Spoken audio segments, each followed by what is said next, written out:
Le JT. Le JT. Le JT. Le JT Jules.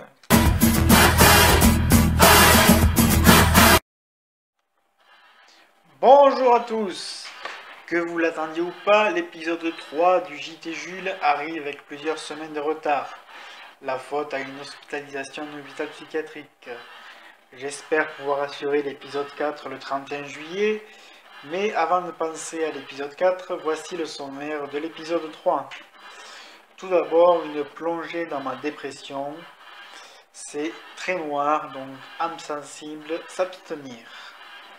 Plus léger, le cauchemar Philippe II, inspiré par le gouvernement nommé le mois dernier.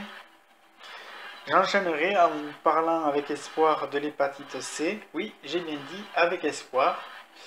Et je finirai avec le désormais traditionnel agenda de la semaine. Le JT Jules, saison 1, épisode 3, c'est parti!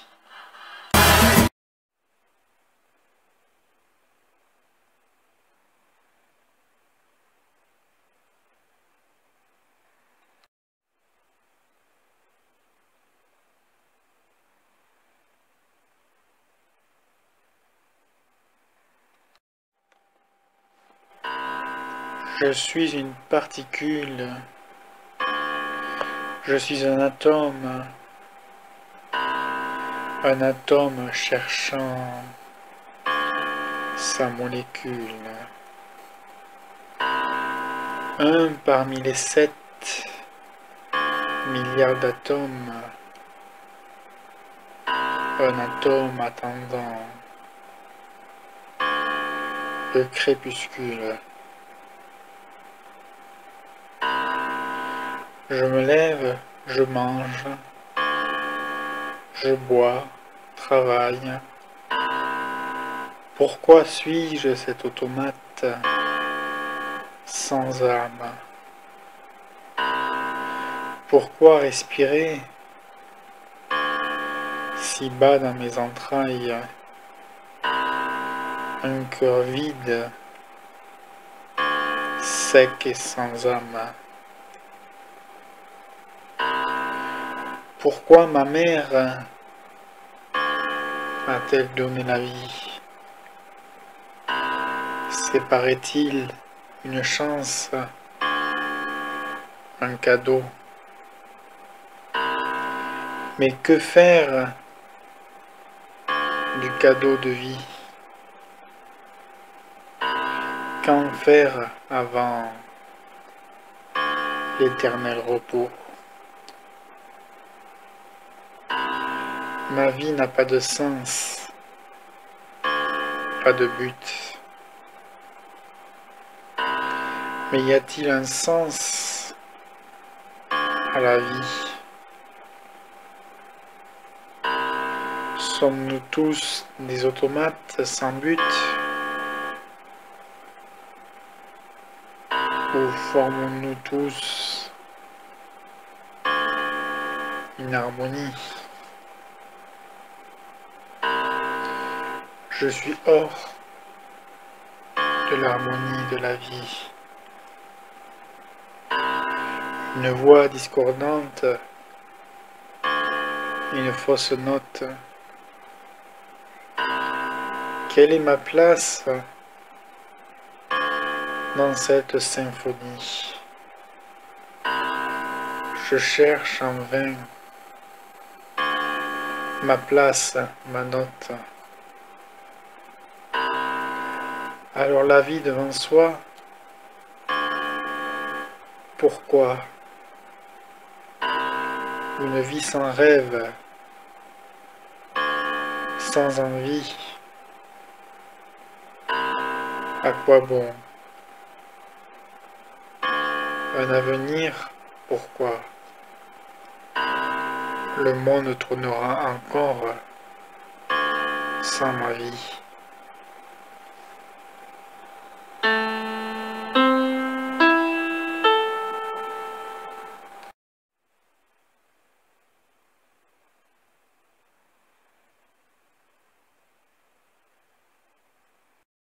Politique. Le cauchemar Philippe II. Un mois après la formation du gouvernement Philippe et le départ annoncé de Richard Ferrand et de ministres centristes, il était temps pour Emmanuel Macron et Édouard Philippe de constituer le gouvernement Philippe II. Pour faire la parité, il fallait des femmes, belles ou bêtes, mais capables de tenir un ministère. Bref, l'oiseau rare. Un nouveau ministre, angoissé à l'idée de parler devant le Parlement, fut accompagné au Palais Bourbon de Jean-Louis Borloo qui le prit sous son aile.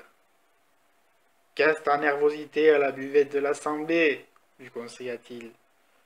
Ensemble, ils dégustèrent de mets artistiques venus de Normandie, et Borloo lui recommanda une eau-de-vie de poire, son péché mignon. Mais un ministre gris vaut un ministre qui marche de travers, se court au Parlement et parle irresponsablement. Arriva le moment de passer le grand oral devant les parlementaires, et l'alcool fut un très mauvais allié. Arrivé à la tribune, se croyant au water reclus, « Vous allez pouvoir sied tranquille, dit-il au micro, et il chia partout sur la tribune. Il se jeta ensuite sur Barbara Pompili, qu'il déshabilla et dont on put voir le corps nu. Un député lui recommanda, rieur, « Secteur alcoolique anonyme, direct !» Et un autre hurla, « À la Douma, joue bizarrement comme ça après 10 vodka, et c'est le goulag direct !» Tout à coup, le réveil sonna. Édouard Philippe réalisa que tout cela n'était qu'un cauchemar. Soulagé, il se dit « Je ne vais tout de même pas changer de gouvernement tous les mois. »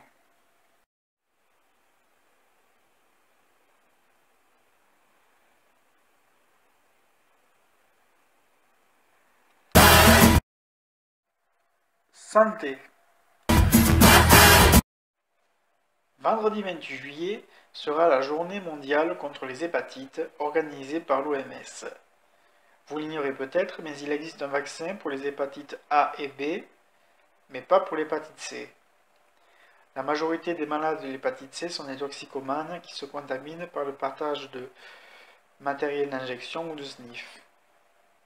Pas de vaccin, mais un nouveau médicament qui guérit 90% des hépatites C a été mis en circulation en France l'an dernier. Ce médicament, c'est le Zépatier. Malheureusement, de nombreux malades sont infectés par l'hépatite C sans le savoir.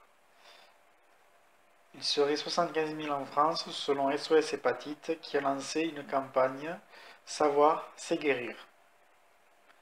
Maintenant que la guérison de l'hépatite C est possible, la balle est dans le camp d'Agnès Buzyn, ministre des Solidarités et de la Santé, qui doit mettre en place une campagne d'information et de dépistage de l'hépatite C afin d'éradiquer ce fléau. L'agenda de la semaine. Ce JT Jules ne déroge pas à la règle, il se termine par l'agenda. Et donc aujourd'hui 25 juillet, c'est le 60e anniversaire de l'indépendance de la Tunisie. C'est aussi le premier anniversaire du putsch raté en Turquie, qui a abouti à une grosse purge dans la fonction publique ainsi que dans l'armée. Et aujourd'hui, 25 juillet, Jacques Leroux a 66 ans. C'est lui qui remplace Jean-Pierre Pernaut quand il est en vacances. 26 juillet, bon, pas très drôle. Ça fera 1 an jour pour jour que le père Jacques Hamel a été assassiné, égorgé pendant la messe. Voilà, donc il y aura une cérémonie de commémoration en présence du président de la République. Jeudi 27, ce sera le 100e anniversaire de la naissance de Bourvil. Vendredi 28, je vous en ai parlé tout à l'heure, ce sera la journée mondiale contre les hépatites. Et ce sera également la fête nationale au Pérou. Samedi 29, le 29 juillet 2017, Eh bien, il y a 30 ans, en 1987, signature d'un accord historique entre François Mitterrand et Margaret Thatcher, accord pour la construction du tunnel sous la Manche. Dimanche 30 juillet, cela fera 10 ans jour pour jour que Michel Serrault nous a quittés. Et sans transition, ce sera aussi la fête nationale dans les îles Féroé. Et je termine par lundi 31.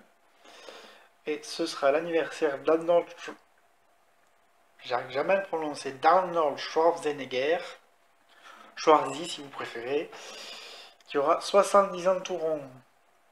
Et ce sera aussi la journée internationale de l'amitié, journée internationale décrétée par l'ONU. Le JT Jules, saison 1, épisode 3, c'est terminé. Et si je ne retombe pas en dépression nerveuse, l'épisode 4 sera pour lundi 31 juillet. En attendant, vous pouvez commenter cette vidéo sur les réseaux sociaux avec le hashtag JTJules. Vous pouvez vous abonner à ma chaîne YouTube, Jules Vince-Chris.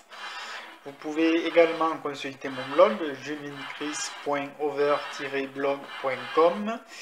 Me suivre sur Facebook, Jules Vince-Chris, sur Twitter, @JulesVince-Chris, sur G+, Jules Vince-Chris, et également, vous pouvez m'envoyer par mail vos réactions, vos suggestions, vos critiques, par mail à julesvince-chris@gmail.com. Et d'ici le prochain JT Jules, je vous laisse méditer sur la pensée de la semaine. C'est souvent quand on devient raisonnable que l'on passe pour fou. Bonne semaine à vous et à lundi!